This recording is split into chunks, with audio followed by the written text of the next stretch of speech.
David వెసెస్ Goliath కథ. ఇది ఒక చిన్న షెపర్డ్ బాయ్ ఒక పెద్ద యోధుడిని ఎదుర్కొని గెలిచిన చరిత్ర.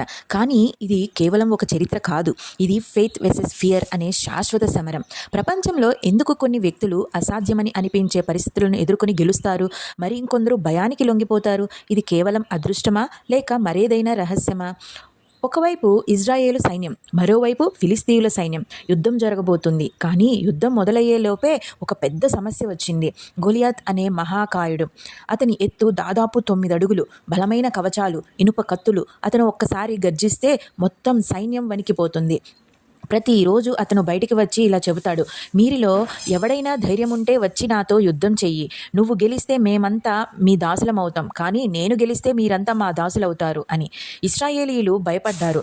రాజు సౌలు కూడా గందరగోళానికి గురయ్యాడు. మొత్తం దేశం భయంలో మునిగిపోయింది. ఇక సస్పెన్స్ ఏమిటంటే, ఈ సమయంలో ఒక షెపర్డ్ బాయ్ డేవిడ్ యుద్ధరంగానికి వచ్చాడు. అతను యోధుడు కాదు, గోత్రపు సైనికుడు కాదు, కేవలం గొర్రెల కాపరి. అతను తన అన్నలకు ఆహారం తీసుకొచ్చాడు. కానీ అక్కడ గొలియాత్ గర్జనలు విని ఒక నిర్ణయం తీసుకున్నాడు. నేనే ఈ మహాకాయుణ్ణి ఎదుర్కొంటాను. ఇక ప్రశ్న, ఒక చిన్న షెపర్డ్ బాయ్ ఎలా ఒక మహాకాయుని ఎదుర్కోగలడు? అతనికి బలం లేదు, కవచం లేదు, సైనిక అనుభవం లేదు. కానీ ఒకటుంది, దేవుని మీద విశ్వాసం. డేవిడ్ చెప్తున్నాడు, గొలియాత్ కత్తి జవలిన్ మీద ఆధారపడి వస్తున్నాడు, కానీ నేను యెహోవా నామములో వస్తున్నాను. చరిత్రపరంగా చూస్తే ఆ కాలంలో యుద్ధం అన్నది భయంకరంగా ఉండేది. యోధులు కవచాలు, ఖడ్గాలు, కఠినమైన పద్ధతులతో పోరాడేవారు. కానీ షెపర్డ్స్ సాధారణంగా స్లింగ్ షాట్ వాడేవారు.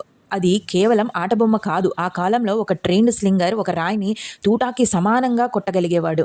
డేవిడ్ అదే వాడుకున్నాడు. అతను 5 రాళ్ళు తీసుకున్నాడు. ఒక్కసారి స్లింగ్ తిప్పి రాయిని వదిలాడు. ఆ రాయి గొలియాత్ నుదిటిలో తగిలింది. ఒక్కసారిగా అతను నేల పడకపోయాడు. మొత్తం సైన్యం షాక్ అయింది. ఇజ్రాయేల్ ప్రజలు సంబరపడ్డారు. చిన్న షెపర్డ్ బాయ్ మహాకాయుడిని ఓడించాడు. ఫెయిత్ ఫియర్ను జయించింది. ఇప్పుడు మనం ఈ కథలో నుంచి ఏం నేర్చుకోవాలి?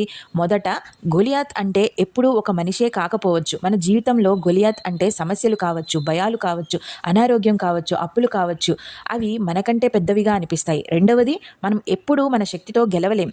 మనం ఎడ్యుకేషన్, మనీ, పవర్ మీద ఆధారపడతాం. కానీ డేవిడ్ చూపించినది వేరే రహస్యం, ఫెయిత్ ఇన్ గాడ్. మూడవది, మనం ఒక డిసిషన్ తీసుకోవాలి. మనం ఫియర్తో వెనక్కి తగ్గాలా లేక ఫెయిత్లో ముందుకు వెళ్ళాలా? నేడు ఒక విద్యార్థి ఎంట్రన్స్ ఎగ్జామ్ అనే గొలియాత్ను ఎదుర్కొంటున్నాడు. ఒక బిజినెస్ మ్యాన్ కాంపిటీషన్ అనే గొలియాత్తో పోరాడుతున్నాడు. ఒక ఫ్యామిలీ ఆర్థిక సమస్యల అనే గొలియాత్తో బతుకుతుంది. ప్రశ్న ఏమిటంటే, మనం ఈ గొలియాత్ల ముందు భయపడతామా లేక డేవిడ్లా ధైర్యంగా నిలుస్తామా? డేవిడ్ గెలిచిన రహస్య సింపుల్. ఆయన గొలియాత్ పరిమాణాన్ని చూడలేదు, దేవుని శక్తిని చూశాడు. అదే మనం కూడా నేర్చుకోవాల్సిన పాఠం. డేవిడ్ అండ్ గొలియాత్ కథ కేవలం